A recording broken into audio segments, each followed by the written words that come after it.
বন্ধুরা, এটা আমার পাশের ফ্ল্যাট। অ্যাকচুয়ালি আমি এই ফ্ল্যাটটা ইউজ করি না।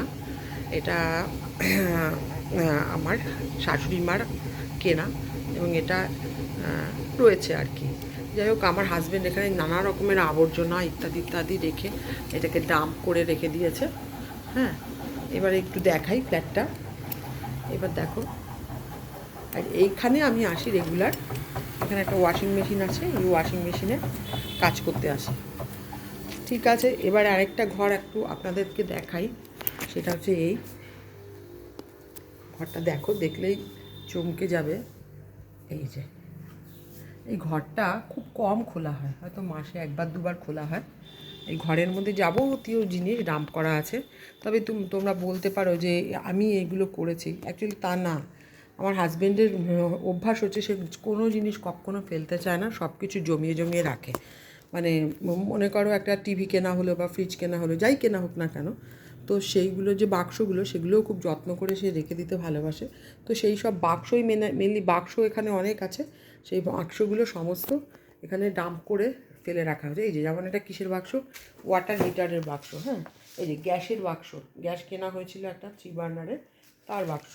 হ্যাঁ, এই যে নানা রকমের মানে বড় বড় বড় কার্টেনগুলো এখানে আছে। ওই যে আরেকটা কার্টেন। হ্যাঁ, এইগুলো এরকম এরকম সব আছে। আর আমরা আগে একটা, এই যে আবার বাক্স দেখাই, এই আমাদের টিভির বাক্স। এটা ফেলে দিলেই হয়, কিন্তু সে পছন্দ করে না কোনো কিছু ফেলার। আমি সেই জন্য এটা এরকম এই ফ্ল্যাটের মধ্যে রাখা আছে। তো এই হচ্ছে ব্যাপার। এবার চলো, এবার একটা ঘর আছে দেখাই। সেই ঘরটা, এই ঘরটা অন্তত আজকে আমরা 2017 সালে এই ফ্ল্যাটে, 18 সালে ফ্ল্যাটে আসি। 18 সালের পরে আমি নিজে এই ফ্ল্যাটের ঘরটা পরিষ্কার করেছিলাম। তারপর আমার হাজব্যান্ড তালা চাবি দিয়ে দিয়েছে এবং সেই চাবিটাও আমি খুঁজে পাইনি। প্রচুর চেষ্টা করেছি খোঁজার, কিন্তু তাকেও জিজ্ঞেস করা যায়নি। বলতে গেলে বলে যে না না, এখানে তোমার ঢোকার দরকার নেই, এটা তোমার দেখার দরকার নেই। আমি ঠিক আছে, দেখবো না। তো এই যে একটা বাথরুম আছে, এই বাথরুমটা অ্যাকচুয়ালি একটা সময় এই জানলাটা খোলা থাকতো। তো এখান দিয়ে যত পায়রা, আমাদের পাড়ার যত পায়রা সব আসতো, এসে এসে এখানে পায়রাতে নোংরা করে রাখতো। এবং এই যে ইয়েটা, বেসিনটার মধ্যে পায়রারা বাসা করেছিল এবং তার মধ্যে পায়রা ডিম পেড়ে রেখেছিল। যাকে এখান থেকে প্রচুর পায়রা জন্ম নিয়ে নিয়ে এই জানলার ঘুলঘুলি দিয়ে বেরিয়ে গেছে। বলতে পারো এটা একটা পায়রাদের মেটারনিটি রুম ছিল। তো আজকে হঠাৎ এসে দেখছি এটা ক্লিন করা আছে। আমার হাজব্যান্ডই হয়তো ক্লিন করেছিল, করে এটা বন্ধ করে দিয়েছে যাতে পায়রারা না ঢুকতে পারে। যাকে দেখে ভালো লাগলো, এই বাথরুমটা অন্তত ক্লিন করেছে। তো এই যার জন্য আসা, হয়তো খুব সাধারণ ব্যাপার, মানে এত কথা কেন বলছি, এত নোংরা কেন দেখাচ্ছি, এটা আমার উদ্দেশ্য না। উদ্দেশ্য হচ্ছে আমি একটা চাবি পেয়েছি এই আজকে প্রায় 7 বছর আগে বন্ধ করা দরজাটা খোলার জন্য।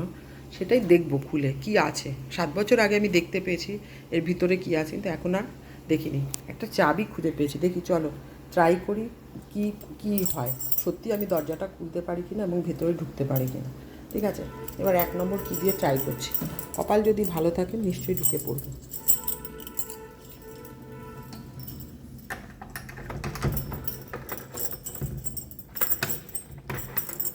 ও না, চিচিং ফাঁক খোলা হয়ে গেছে। ও চলো চলো চলো, হোয়াট আ সারপ্রাইজ টুডে। দেখো ঘরটা কি সুন্দর। সো ঘরটা কিন্তু আমরা ইউজ করতেই পারি, দেখেছো? এই দেখো, এই যে ব্যালকনিটা খুলবো এবার, কি দারুণ ব্যাপার। এই খুললাম, দেখো কি অবস্থা, দেখেছো কি অবস্থা। সো এই যে আরেকটা খুব সুন্দর ঘরটা আমি নিজেই পরিষ্কার করেছিলাম। না না, মনে হয় আমার হাজব্যান্ড ঢুকেছিল, ঢুকে এটা পরিষ্কার করেছিলাম। যাই হোক, দেখে খুব ভালো লাগলো।